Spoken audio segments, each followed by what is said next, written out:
금요기도에 오심을 환영합니다. 오늘도 현장에서 또 영상으로 가정에서 함께하는 분들 모두 환영합니다. 할렐루야.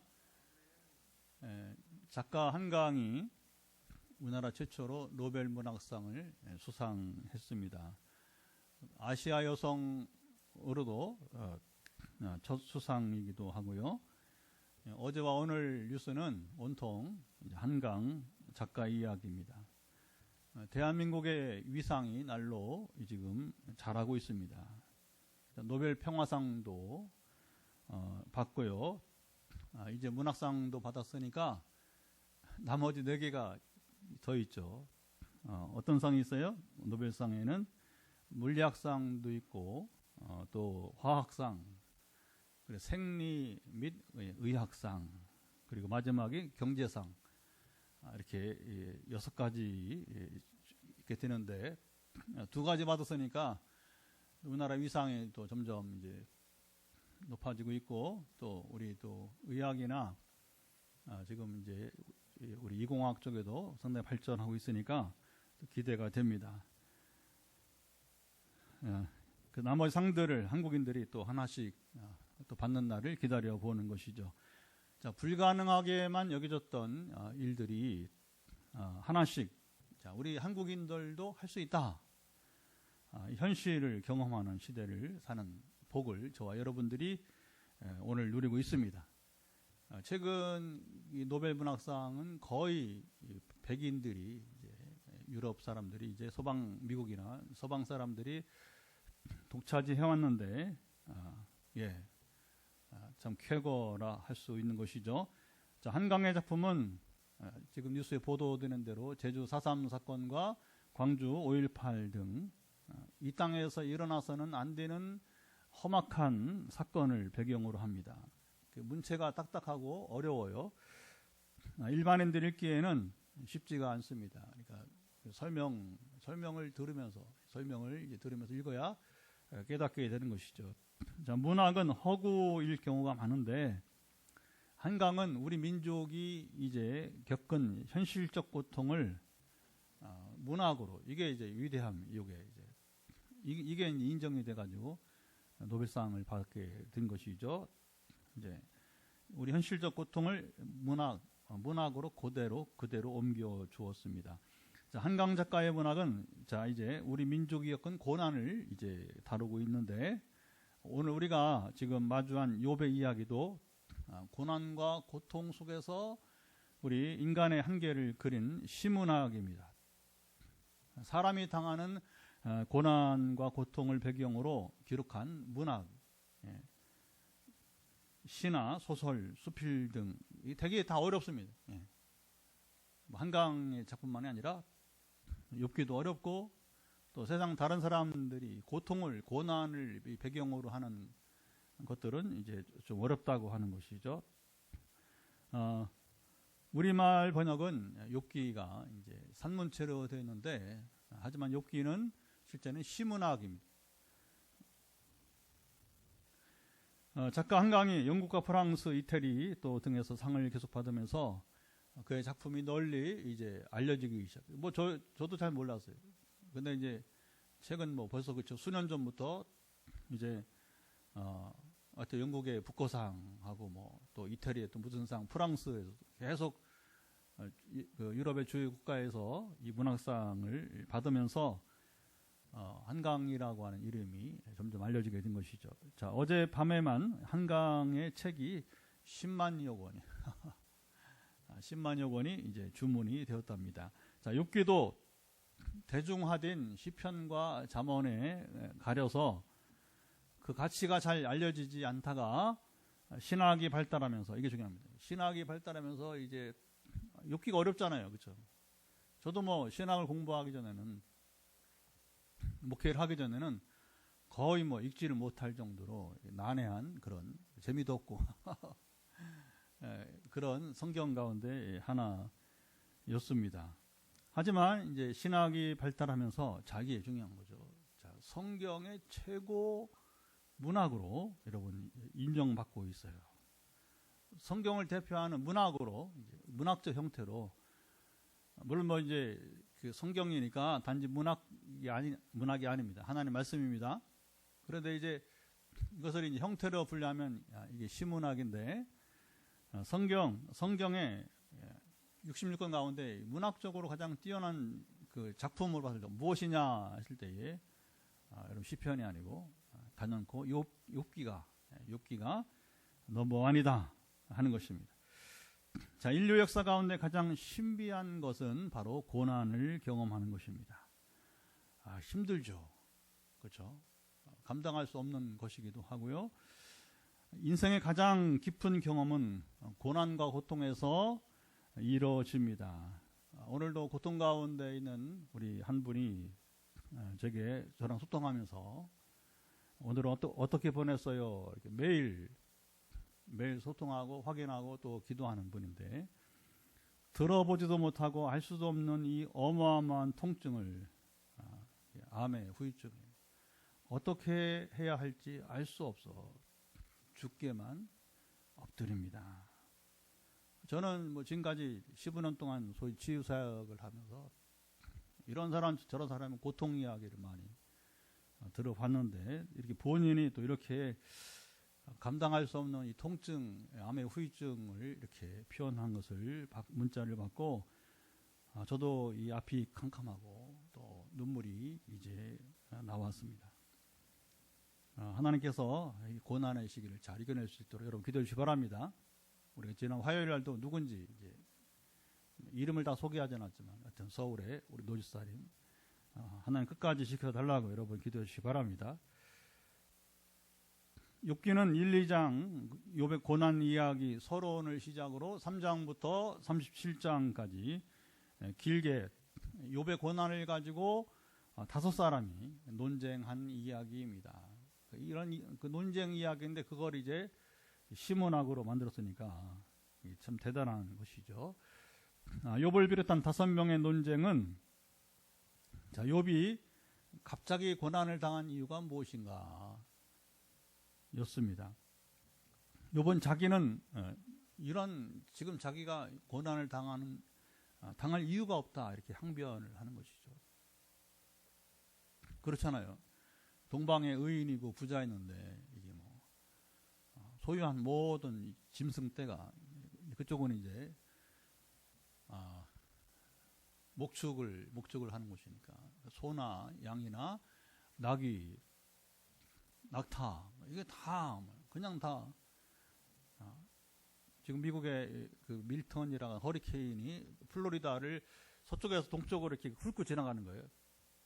우리 한반도 저쪽 서쪽에서 동해안으로 지나가듯이. 그러니까 뭐 저 멕시코반에서 대서양 쪽으로 이 허리케인이 훑고 지나가는데 지금 엄청난 지금 피해를 당하는. 예. 그래서 미국의 유명한 그 메이저리그 야구장도 지붕이 다 뜯겨져 가지고서 얼마나 바람이 센지 이제 100년 만에 한번 올까 말까 하는 이 허리케인, 태풍입니다. 미국의 본 태풍이 지나가면서 엄청난 피해를 입히고 있습니다. 그러니까 뭐 욥이 뭐 하루아침에 재산을 다 잃어버리는 거예요. 그리고 자식들 다 한꺼번에 죽고,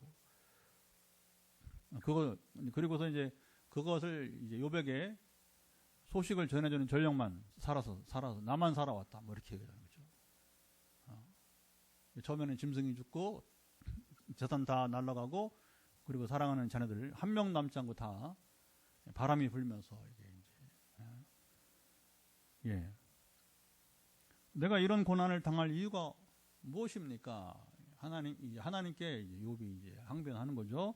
4명은 욥이 자기들이 모르는 죄를 범했기 때문에 하나님께서 징계를 내리신 것이다. 자, 욥이 이것을 인정하고 받아들이라고 이렇게. 그만 욥 네가 인정하면 끝날 걸 이렇게. 그게 뭐 아주 길게 이렇게 논쟁이 되니까.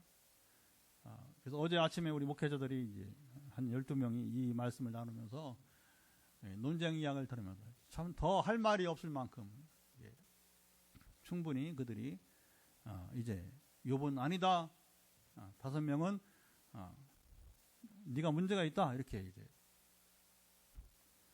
경론을 벌이게 된 것이죠. 자, 이것은 자, 욥의 친구라고 하지만 뭐 나이 차도 많고 일단 욕과 친분이 있는 이 네 사람이 욥을 정죄하는 것은 그게 바로 이제 인과응보 사상이라고 하는 거예요. 사람이 이제 죄를 지으면 대가 지불을 한다 그런 얘기죠, 그렇죠? 선한 일을 하면 상을 받는 것이고 이제 또 이제 신정론이라고 하는 또 이제 신학에서 말하는 사상이 있습니다. 어쨌든 하나님은 죄인을 이렇게 징계하시고 또 처벌하신다는 그런 거겠죠. 그래야 하나님이 살아계신 증거가 된다 하는 거 아니겠어요? 하박국 같은 경우도 보면 하나님 살아계신데 이 악인들이 잘 살고 악인들이 행패를 언제까지 보겠습니까? 묻잖아요. 이런 게 신정론이라고, 신정론. 이제 이번 끝까지 자신은 하나님 앞에 죄를 지은 것이 없다.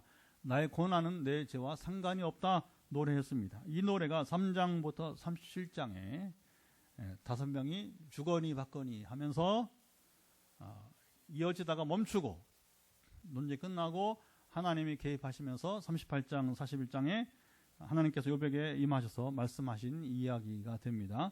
자, 이것도 역시 멋진 하나님께서 이제 욥에게 말씀하신 것도 멋진 시문학으로 기록이 되었습니다. 여러분들이 이 시의 맛을 보려면 다른 번역을 보면 다른 번역.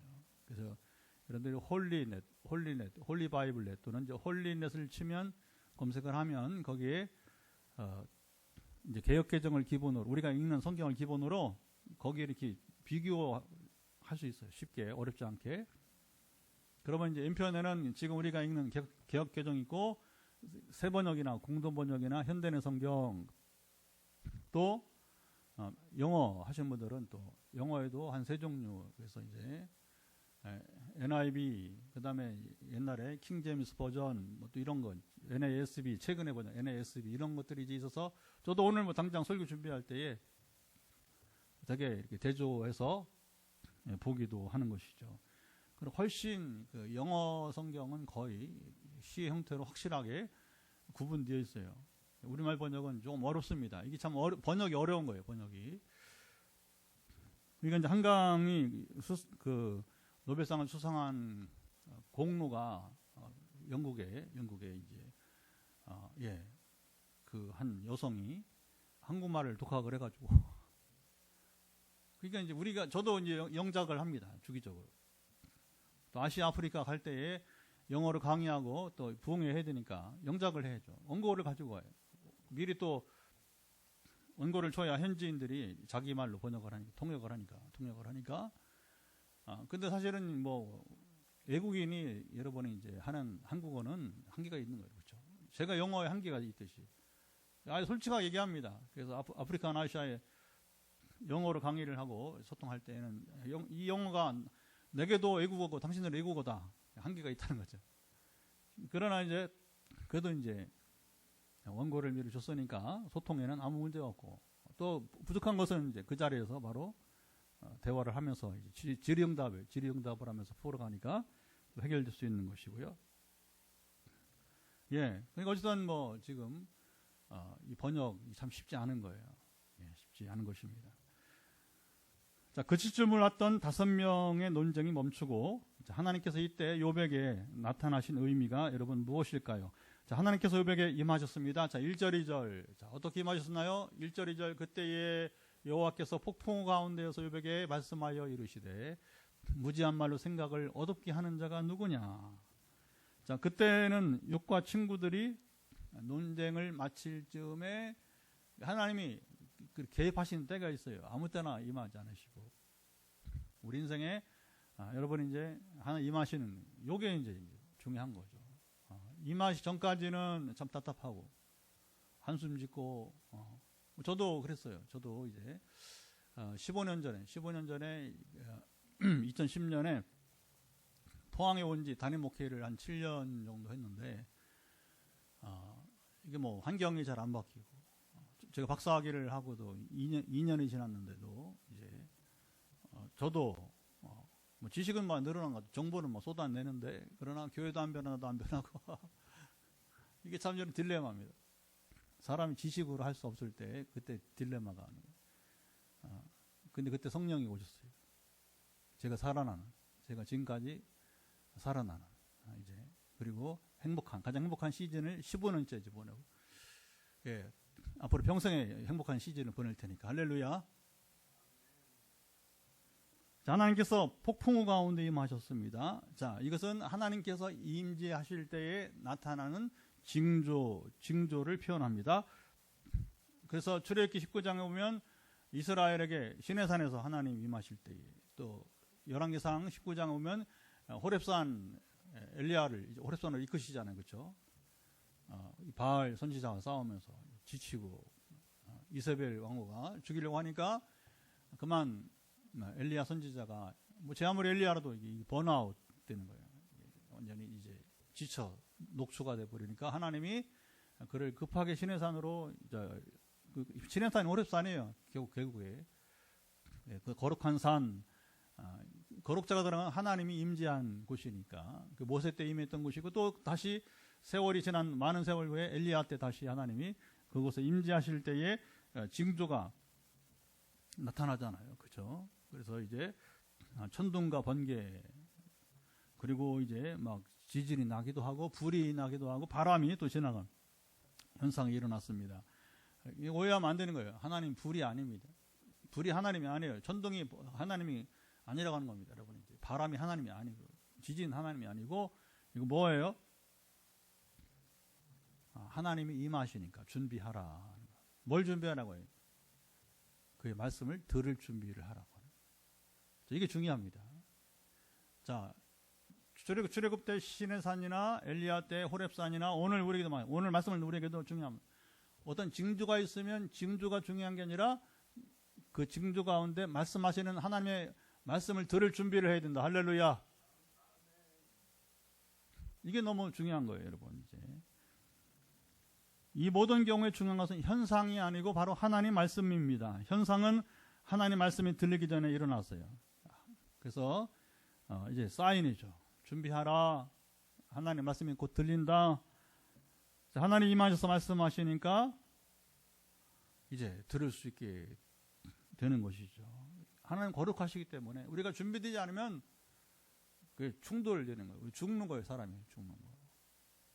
하나님을 여러분 모르는 사람들은 뭐 아주 건방지게 막 함부로 막 폄하하고 말하고, 그렇죠? 뭐 자기 친구쯤 되는 걸로. 그렇지 않아요. 여러분 그 바울이죠. 그 부활한 주님 만날 때 보세요. 꼬꾸라집니다, 여러분.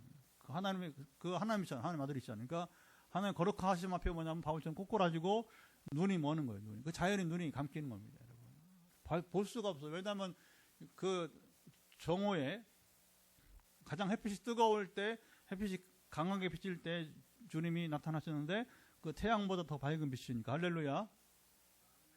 우리가 하나님 모를 때는 뭐 자기 멋대로 이렇게 이렇게 말할 수 있어. 하지만 실제로 하나님 만나면 저도 그러고, 저도 수차례 하나님을 만나 경험할 때 그러면 뭐 겸손해지고 이제 그렇죠, 뭐 어떻게 하겠어요? 몸을 굽히고 엎드리는 거죠. 자, 하나님은 이제 욥에게 말씀하셨습니다. 무지한 말로 내 뜻을 어둡게 하는 자가 누구냐? 하나님은 5명의 논쟁을 다 듣고 계셨고 5명이 다 틀렸다 말씀하셨습니다. 욥도 틀리고 4명도 다 틀렸다는 것이죠. 자, 3절 4절 한번 읽어보도록 하겠습니다. 3, 4절. 너는 대장부처럼 허리를 묶고 내가 내게 묻는 것을 대답할지니라. 내가 땅에 기초를 놓을 때 내가 어디 있었느냐? 내가 깨달아 알았거든 말할지니라. 자, 하나님은 욥과 친구들, 그러니까 우리 인생들이죠. 우리 인생들. 오늘 말씀을 듣는 저와 여러분, 우리 인생들이 여러분, 우리 인생이 누구인지, 내가 누구인지를 알기를 원하셨습니다. 또 하나님께서는 바로 자신이 누구이신지를 욥이, 우리도 마찬가지예요. 여러분 알기를 원하셨어요. 자, 욥아, 지금부터 내 말을 잘 들어라.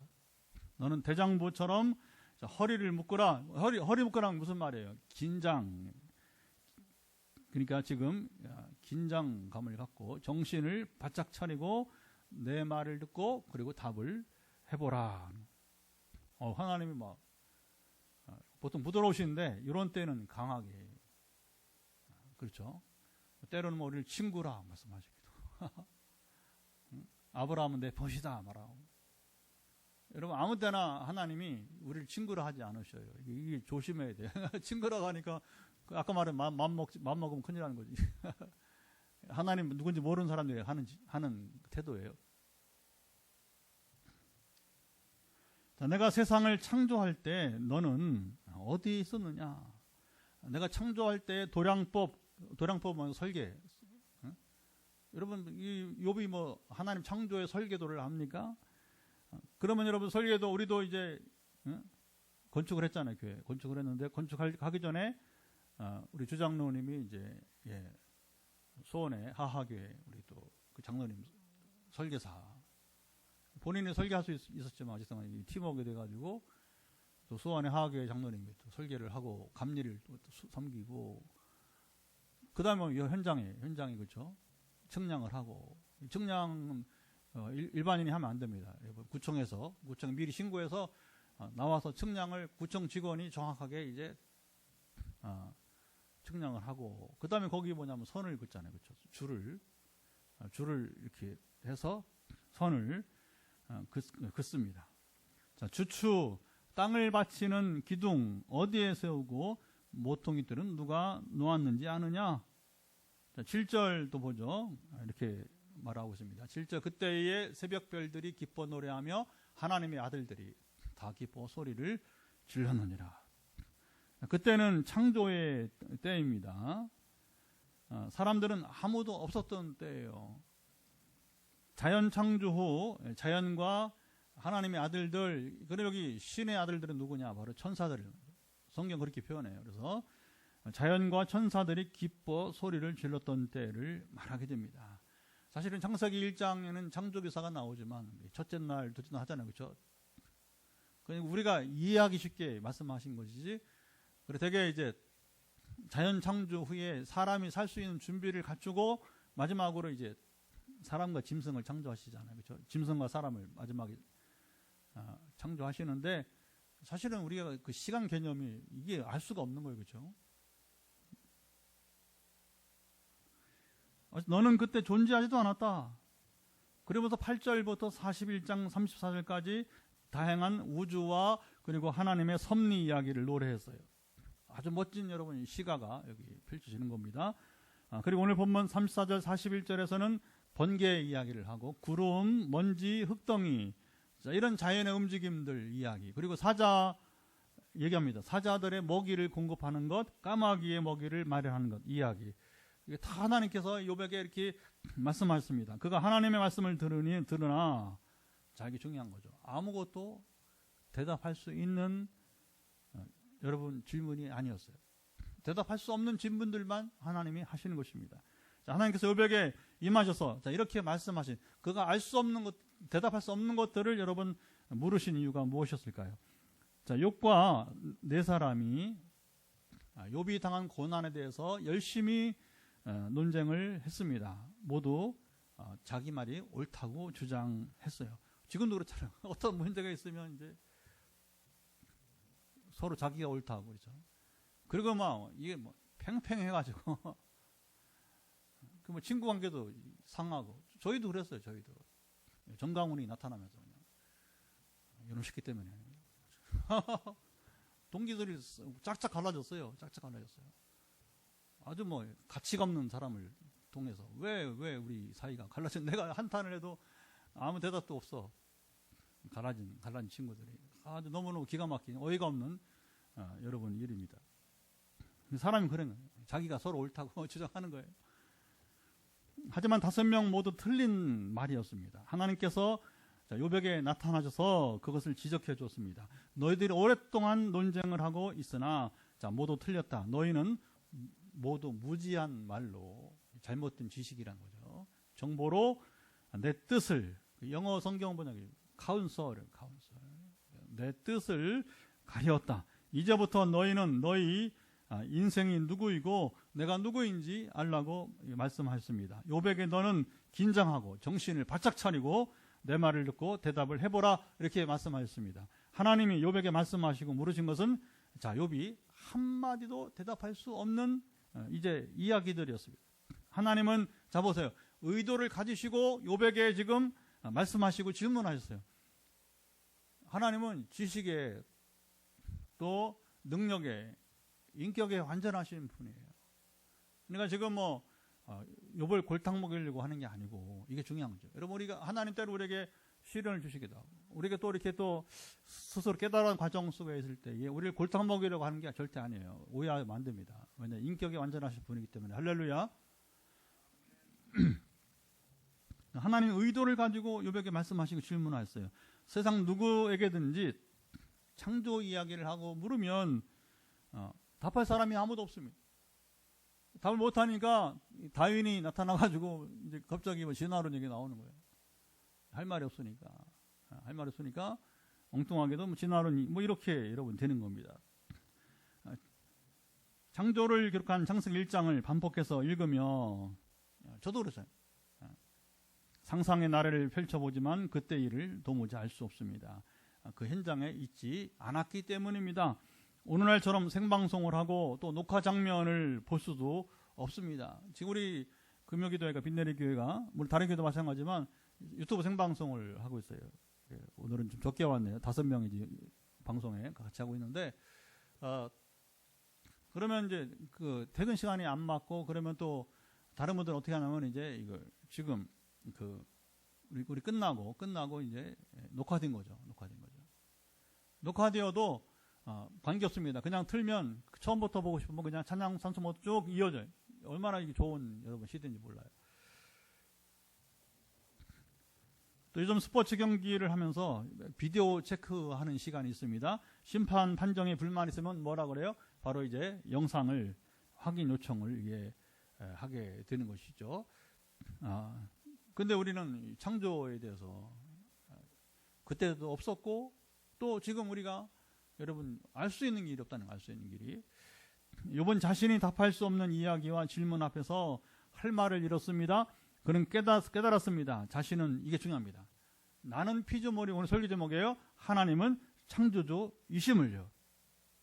자, 욥과 4명의 논쟁은 피조물은 우리가 논쟁으로 풀 수 없는 문제라는 말씀이 있었어요. 창조주신 하나님의 섭리 가운데서 이루어진 일이라고 욥에게 알려주셨습니다. 욥은 처음에 긴장도 하고 정신을 차리고 말씀을 들어도 이해를 하지 못했지만 이게 중요하죠. 원래 그런 걸 처음에는 이게 무슨 말씀이지?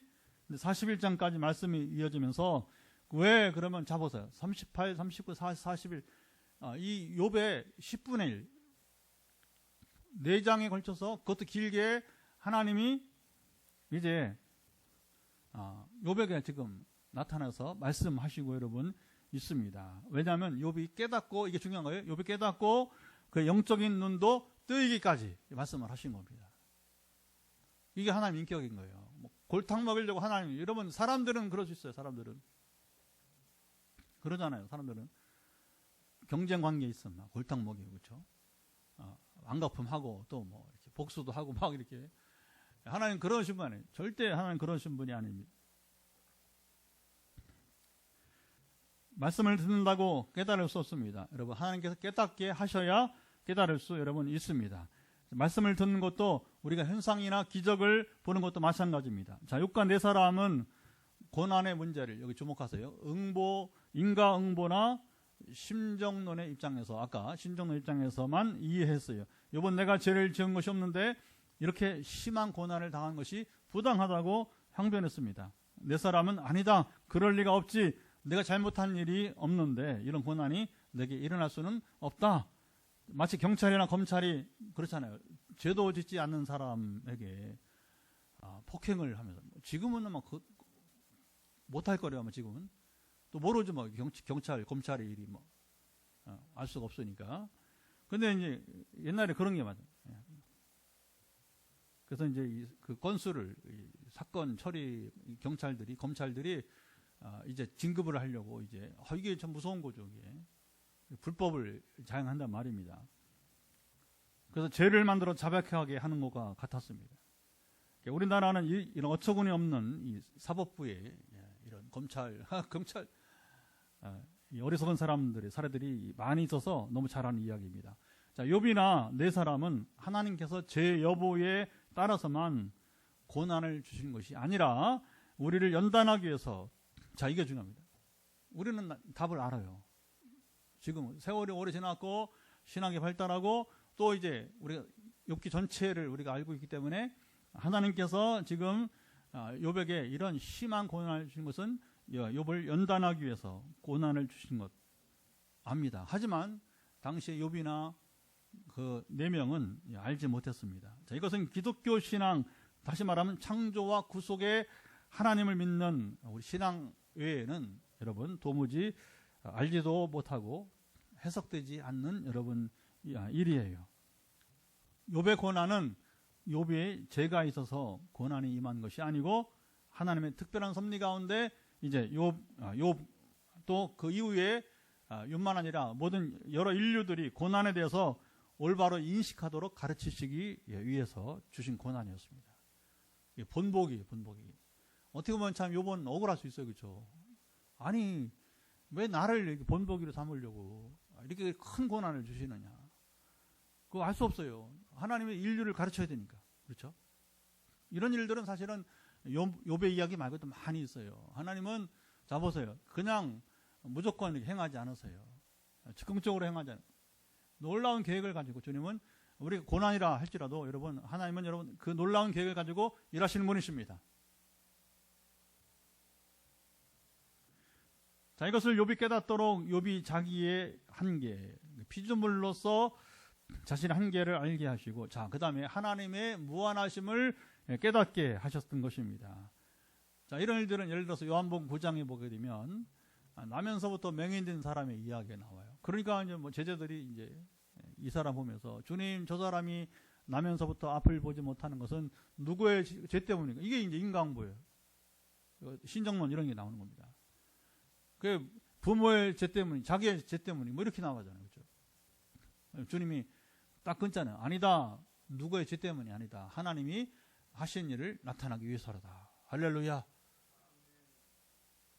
인생에서 최고의 발견은 욥과 같이 피조물로서 자신의 한계성을 여러분 아는 것입니다. 빨리 깨닫는 자 깨달아서 좋습니다. 어릴 때, 더 젊을 때 깨달으면 더 좋습니다. 그리고 하나님의 무한하심을, 나는 유한하지만, 나는 피조물이지만 하나님은 무한하시다. 창조주이심을 깨닫는 것입니다. 나는 피조물이고 하나님 창조의 주이신 것을 아는 것입니다. 자, 욥이 하나님의 임재와 말씀 속에서 소중한 경험을 했어요. 자, 자신이 연약한 피조물임을 알 뿐만 아니라, 여기 중요합니다.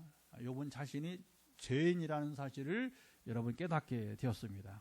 하나님을 만나기 전에는 욥이 내 친구들 앞에서 나는 죄가 없다고, 나는 죄인이 아니라 거듭해서 항변했습니다. 하지만 하나님을 만난 뒤에는, 이게 중요한 거예요.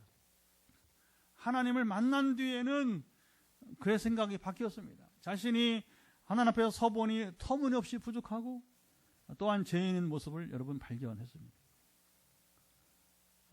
다음 주 월요일 날 제가 서울에 갔다가 다시 저희 은사이신 이제 우리 교수님을 만나 뵙습니다. 제가 그분을 만나기 전에는 뭐 학문에도 뭐 자신감을 표현하고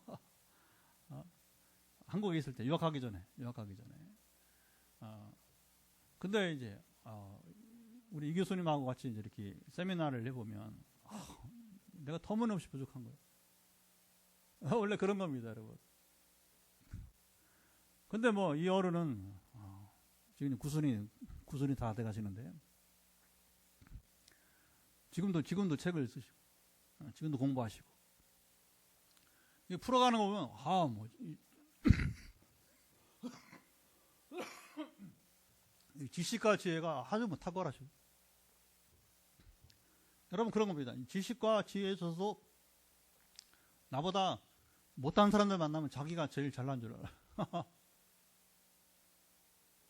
근데 우리가 저만 아니라 같이 공부했던 우리 목사님들이 다 목사님들이고, 벌써 뭐 저희도 뭐 이제 해가 지나고 나이가 이제 흘러서 어른은 이제 90세 돼가고, 우리가 늘 하던 말이 뭐냐, 그대 앞에만 서면 작아지나. 그 선생님 앞에서는 이게 뭐 지금 만나도 그래. 지금 만나도 보면 이게 여러분 그런 겁니다. 나보다 도덕성이나 모든 삶에서 소위 떨어지는 사람 만나면 이렇게 교만해지는 거예요. 욥이 그렇지 않았나 싶어요. 그래서 우리가 하나님을 만나면 우리 자세가 바뀌는 이유가 이게 있어요. 이게 중요한 거예요. 하나님을 우리가 지식과 능력에서 따라갈 수가 없어요. 그의 거룩함에서, 이게 중요해요. 거룩함에서, 인격에서 하나님을 우리가 뭐 어떻게 전혀 비교 불가. 그러니까 바로 이게 중요합니다. 왜 이스라엘 사람들이 옛날에 하나님 만나면 죽는다 했느냐면 그게 하나님 거룩하심이에요. 하나님의 여러분 위대하심. 할렐루야. 이게 피조물인 우리가 비교 불가한 거예요. 그러니까 욥도 동방의 의인이고 아주 부자로서 그렇죠. 구김이 없는 삶이었잖아요. 그렇죠. 하지만 그가 이렇게 모든 걸 다 잃어버리고 오히려 이때 하나님을 만남으로써 자신의 정체성을 바로 알게 된다 하는 거죠. 42장 5절 6절 보면 넘겨보세요. 여러분들 같이 한번 읽어봅시다. 자, 42장 그 뒤에 5절 6절. 자, 영상으로 예배드리는 분들도 성경을 찾아 성경 욥기 42장 5절 6절 같이 읽어보죠. 내가 주께 대하여 귀로 듣기만 하였사오나 이제는 눈으로 주를 배웠나이다. 그러므로 내가 스스로 거두어드리고 티끌과 제 가운데 회개하나이다. 저는 이 본문 이 두 절을 보면서 뭘 생각하냐면 욥이 이때 복음을 여러분 경험했습니다. 구약 시대 내 스스로는 구원에 이를 수 없고 자 하나님이 나를 붙잡아 주셔야지만 바로 이제 자신이 구원받은 사실을 여러분 발견하게 된 것입니다. 현대인의 성경 번역 아까 비교해보는 번역 현대인의 성경 6절을 보면 내가 말한 모든 것을 부끄럽게 여기며 티끌과 제 가운데서 회개합니다. 자, 하나님 만나기 전에는 자기가 다 옳은 줄 알았어요. 근데 하나님 만나보면 여러분 우리가 4장 읽는 시간도 이게 걸려 시간이 4장 다 읽으려면. 근데 자 보세요. 우리가 성경 읽는 게 아니라 성경을 읽는 게 아니라 현장에서 하나님을 제대로 볼 수는 있습니까? 이렇게 엎드려서 4장의 말씀을 들을 때에 여러분 정말 여러분 이게 엄청난 충격이 되는 거죠. 그렇죠? 4장 이 분량만큼 하나님 말씀을 여러분 엎드려서 두려움 가운데 욥이 들었을 때 이 경험은 정말 가히 충격적인 다시 경험할 수 없는 충격적인 경험이 되었던 것입니다. 그러니까 뭐냐면 내가 말한 모든 것을 부끄럽게 여기고 부끄러움밖에 없는 하나님 앞에서 자기가 말한 것이 얼마나 어리석은 말이었는지 자신의 모습 너무나 작고 그렇죠? 아까 말해 우리 교수님 앞에 만나면 그대 앞에 서면 작아지는 나 이게 유행어 가사인데 그게 그냥 자연스럽게 저나 우리 후학들이 그분의 앞에서 다 박사들이에요. 그러나 이제 유학도 대부분 하고 그런데 이제 이 차이를 느껴봐야 됩니다. 차이를 느껴봐야 돼요. 근데 여러분 우리 선생님 정도가 아니라 이제 교수님 정도가 아니라 하나님이라면 더욱더 우리가 여러분 이제 내 자신의 정체성을 바로 파악할 수 있게 되는 것입니다. 예수님은 우리를 구원하러 오셔서 선포하신 첫 번째 말씀이 마가복음 1장 15절 보면 자 때가 찼고 하나님의 나라가 가까웠으니 회개하고 복음을 믿으라. 그거예요. 오늘 우리가 나를 알고 하나님 알면 뭐합니까? 우리가 회개하고 복음을 믿어야 되는 거예요. 자, 욥기를 읽으면서 자 1장부터 37장까지 읽을 때에는 긴장감이 그렇게 들지 않는데 38장, 41장 이 4장의 말씀을 읽노라 하면 여러분 제 가슴이 뜁니다. 지금도 그래요. 욥에게 하나님이 임하셨고 그에게 말씀하셨기 때문입니다. 다른 이야기가 아니라 너는 피조물이고 나는 창조주임을 알라고 친히 말씀하셨어요. 여러분 이 말씀을 들을 때에 어떻게 우리가 긴장이 안 됩니까? 여러분? 제가 성경 통독을 두 달에 한 번씩 해나간다는데 욥기를 이제 읽으면 언제나 이 38장, 41장이 오히려 기다려져요. 지루한 논쟁이 지나가고 사람들의 이런 쓸모없는 논쟁이 지나가고 살아계신 하나님 말씀이 여러분이 들려질 때는 정신을 바짝 차리고 긴장감 속에서 듣게 됩니다. 마침 금주 중에 제가 욥기에 이어서 지금 시편을 지금 읽고 있어요. 금주에 이 또 경험을 했습니다. 내게 친히 임하셔서 말씀하신 것처럼 여러분이 이제 듣고 읽어요. 그래야 우리가 하나님을 실제로 만나는 경험을 할 수 있는 거예요. 이 상황을 따라서 여러분 자세가 바뀌어야 하는 거죠. 사람들이 논쟁하는 그럼 괜찮아요. 그냥 하지만 이게 사람 논쟁 이야기가 아니라 이게 문학화된 거지만 하나님 말씀이라고 하나님 말씀일 때는 우리 자세가 바뀌어야 되는 거죠. 자, 오늘 우리에게 주어진 과제가 이것입니다. 우리는 피조물이고 하나님은 창조주이십니다. 이것을 알 뿐만 아니라 자 보세요. 이것을 지식으로만 알면 안 되고 어떻게 하느냐? 이것을 범사에 인정하고 사는 것입니다. 자, 그러면 우리가 하나님을 대하는 자세가 달라집니다. 이것이 바로 욥의 자 보세요. 변화된 인생 여러분 이제 변화였습니다. 이게 요즘 말하면 욥의 거듭남이었던 것입니다. 자, 욥이 갑절의 복을 받은 것은 이 경험을 한 후의 일이었어요. 우리가 갑절의 복만 기다리지 말고 자, 욥처럼 하나님과의 올바른 관계를 회복하고 살아야 될 것입니다. 이게 어떻게 얻은 건데, 이게 갑절의 복이라는 게 어떻게 얻은 건데, 여러분 정말 생명을 걸고 그가 그죠? 물론 이제 하나님이 그랬잖아요. 사탄에게 목숨 건드지 마라. 재산 다 뺏어도 좋다. 건강 가져가라. 하지만 그 생명 건들지 마라. 그 욥의 이 시련은 욥의 고난은 뭐예요? 여러분 이제 목숨을 건 그런 시련 여러분 이제 경험이었던 것입니다. 자, 하나님 앞에서 우리의 교만함이나 자기 확신을 여러분 내려놓으시기 바랍니다. 이거 안 되면 하나님께 도우심을 구해야 돼요. 여러분 우리 교만과 이 자기 확신을 내려놓지 않으면 잘못된 확신인데 잘못된 지식인데 정보인데 그걸 마치 여러분 진리처럼 여긴다면 속히 내려놓아야 돼요. 못 내려놓으면 주님의 도우심을 구하세요. 주님 하나님 내가 구원받기 위해서 내가 가지고 있는 잘못된 편견을 버려야 되는데 이게 도무지 되지 않습니다. 내 교만함이 좀처럼 버리지 않습니다. 아마 오늘 첫 실시간 예배에 들어오신 서울에 한 어른이 있습니다. 한 어른이 있어요. 이름은 안 밝힙니다. 안 밝히는데 이분도 지금 이런 고민을 하는 거예요. 그래서 이제 본인도 그렇겠지만 특별히 남편께서 우리 대한민국은 아버지들이 참 문제입니다. 아버지들 물론 이제 아내들이 믿지 않는 경우도 있지만 거의 대부분 남편들이 속을 썩여요. 저희 아버지도 그랬고 그래서 아예 처음부터 결혼할 때부터 믿는 여러분 가정 이게 너무너무 소중한 것입니다. 할렐루야. 이게 얼마나 큰 복이죠. 결혼할 때부터 적어도 영적인 관계에서는 여러분 우리가 근심하지 않고 지낼 수 있다면 그게 얼마나 복입니까, 여러분. 하나님께서 어쨌든 이 교만의 문제, 잘못된 편견을 속히 이제 교정해 주시기를 구합니다. 하나님께 주의 도우심을 구하면 저는 그래요. 목사님 가능하겠습니까? 이런 상담이 많아요. 요즘에 기도가 하나님 이런 사람들을 안 되니까 이제 마음이 이제 겸손하게 됐으니까 찾아오는 거죠. 또 연결되는 거겠죠. 연결되는 거죠. 저는 일단 반갑게 환영합니다. 그리고 다만 뭐냐면 항상 되게 당부하는 게 뭐냐면 마음을 여셔야 됩니다. 남편이 마음을 못 열면 어떻게 준비기간 대신에 내가 하려면 짐이 너무 무거우니까 주님의 멍에 답은 간단히 항상 주님의 멍에를 메십시오. 여러분 멍에를 매는 우리는 소 한 마리가 그냥 여러분 이제 전기를 끌고 가잖아요.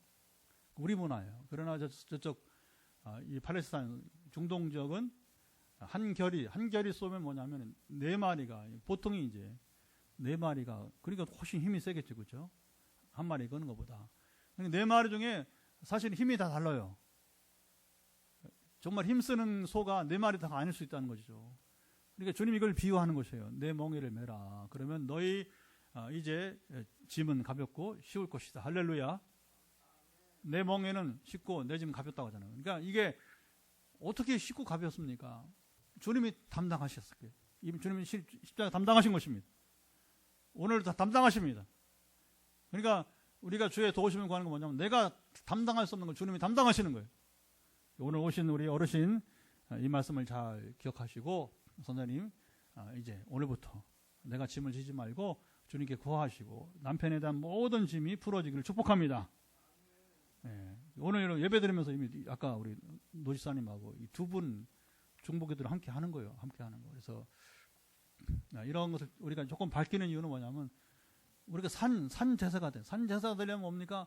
여러분은 이제 그냥 뭐 말씀 듣고 오늘 괜찮았네, 뭐 괜찮네, 뭐 오늘 한강 얘기 듣고 뭐 그러면 이게 우리 예배가 아무 의미가 없는 거예요. 정말 중요한 건 뭐냐면 어떤 지식적 동기가 아니라 말씀을 들으면서 오늘 지금 우리 공동체는 이 공동체 지금 우리가 교회예요. 한 교회예요. 현장에 없더라도 지금 영상에 있는 지금 7분인데 이 7분이 어쨌든 대충 누군지 감이 가는데 7분들이 다 공동체입니다. 우리가 한 교회입니다. 아멘. 그래서 우리가 지금 우리 교회가 지향하는 것은 네 교회 내게 따지질 않아요. 누구든 고통이 있으면 여러분 이제 아프면 함께 아픔을 나누고 함께 기도하고 하나님께서 그 문제를 풀어주시고 구하는 것이고 그러니까 이제 암 환자도 낫기도 하고 그렇죠. 때로 이제 하나님도 해외까지 해외 신학교에서도 아시아 아프리카 다니면서 유럽에 또 다니면서 오늘도 우리 지난번 프랑스 리옹의 선교사님이 제가 이제 공개하고 나눌게요. 얼마나 감사 인사가 우리 교회가 순회하는 그걸 본인이 경험한 다음에 뭐냐면 목사님과 이 교회 이 개척교회 작은 교회지만 목사님과 교회의 이 순회 사역이 너무나 소중하다는 거예요. 그리고 목사님 건강해야 됩니다. 제가 11월 올라 수술한다고 하니까 그러니까 뭐 목사님 건강해야 된다고. 목사님 같은 분이 지금 우리 세계 많은 교회들이 필요하다. 할렐루야. 한 가지 왜 그러냐? 제가 기도하니까 2015년 전부터 성령님과 함께 동행하면서 말씀을 읽고 끝없이 순종하려고 여러분 부단히 애를 쓰면서 저도 완전치 못해요.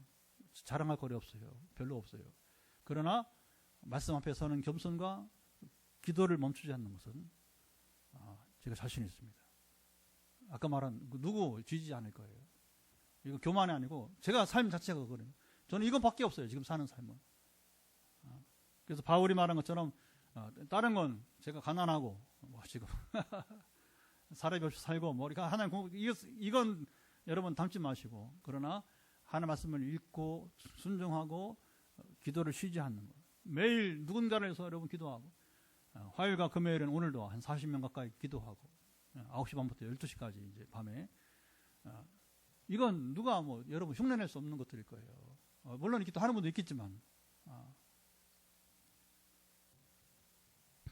우리가 하나님을 의지하면서 우리가 할 수 있는 작은 실천들을 해나갑시다. 자, 이 시간 기도합니다. 오늘 말씀을 들으면서 하나님이 하나님 되게 하시고 나는 피조물로서 하나님의 자녀로서 합당하게 살아가게 하옵소서. 기도합니다. 하나님 아버지, 이 시간에 이제 우리 기도는 짧게 말씀은 길게 아버지 먼저 말씀을 쫓아 우리가 간절히 기도하게 되는 것은 욥의 경험이 전해준 바가 무엇입니까? 저는 하나님을 만나기 전에는 자신이 의롭고 자신의 주장이 옳다고 여겼지만 그런 하나님의 음성을 들은다면은 자기 얼마나 부족한 피조물이고 하나님 완전하시고 전능하시고 모든 것에 부족함이 없는 분임을 알면서 그 거룩함 앞에 자신의 죄인됨을 고백을 하고 또 하나님의 도우심을 구했던 것처럼 오늘 우리 가운데 있는 모든 교만함이나 자기 확신을 내려놓고 살아가도록 이 시간 주님의 도우심을 구합니다. 하나님께 의지하면서 우리가 할 수 있는 작은 실천들을 해나가기를 기도합니다. 이 시간 참으로 이제 말씀을 들으며 하나님이 하나님 되게 하시고 또 나는 피조물로서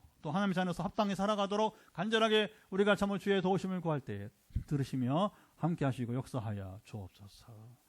예, 우리 두 번째 기도는 마지막 기도입니다. 다시 주의를 준비하면서 우리가 기도할 때에 사도행전 시리즈가 이제 31번째 이번에 이제 우리 함께 나누게 되는데 이제 뭐 10회 정도 남았습니다. 10여회 남았는데 사도의 말씀이 선포될 때에 하나님 우리 교회를 일으켜 주시고 우리 같은 개척교회 또 250여 개 한국 기성교회들이 점으로 침체된 교회들이 살아나기를 간절히 원합니다. 우리 같이 여러분 기도해 주시기를 바라고요. 여러분 머리 끝부터 발바닥까지 연약한 부분들이 회복되기를 예수를 선포합니다. 하나님 아버지, 우리 한 번 더 기도하는 것은 또 주의를 준비합니다. 사도행전 말씀이 계속 선포되어지고 이제 아버지 우리가 이번에 이제 추수감사절과 그리고 우리가 이제 이 대림절 2주 빼놓고는 나머지 이제 연말까지 사도의 말씀이 선포될 때에 우리 같은 개척교회는 더 일어서게 도와주시고, 또 아버지 참으로 이제 우리 기성교회들은 250여 개 참여한 함께하는 이 기성교회들은 하나님 아버지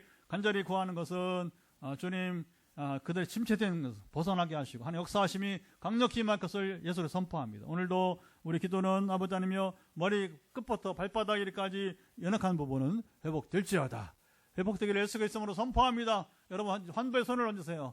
여러분 환부에 머리든지 다리든지 여러분 상관없어요. 여러분의 지금 연약한 부분에 이제 손을 얹으시 기도할 때에 하나님의 응답하심이 따르길 바라고, 물론 이제 현장에서 안수기도 또 전화기도 우리가 하면서 구체적으로 각 사람을 향해서 우리가 이제 선포하겠습니다. 하나님 아버지 시간 머리 끝부터 발바닥까지 연약한 부분들을 다시 한번 터치하고 있사오니, 터치하고는 소리를 통하여서 눈이든 가슴이든 주님 아버님의 참으로 이제 재발된 암이든지 간에 터치하사 고쳐 주소서. 예수 그리스도로 명한다. 연약함은 회복될지어다. 연약함은 사라질 것을 예수 그리스도로 명한다.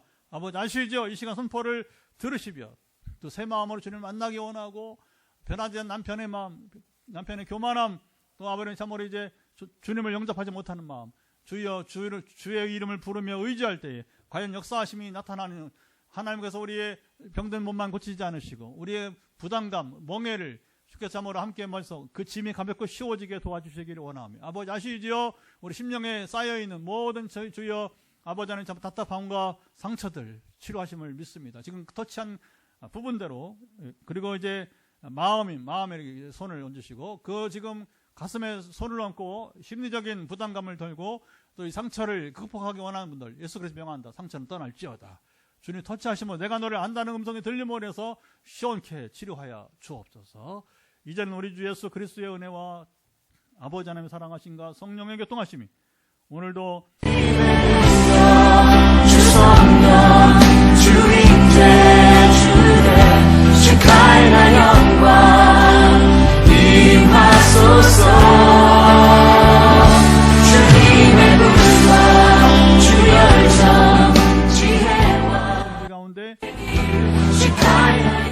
귀하신 응답을 기다리고 있는 우리 노미정 집사님과 또 아버님 참으로 이제 함께 더불어 예배하는 모든 분들 가운데 영원토록 함께하옵시기를 간절히 축원합니다.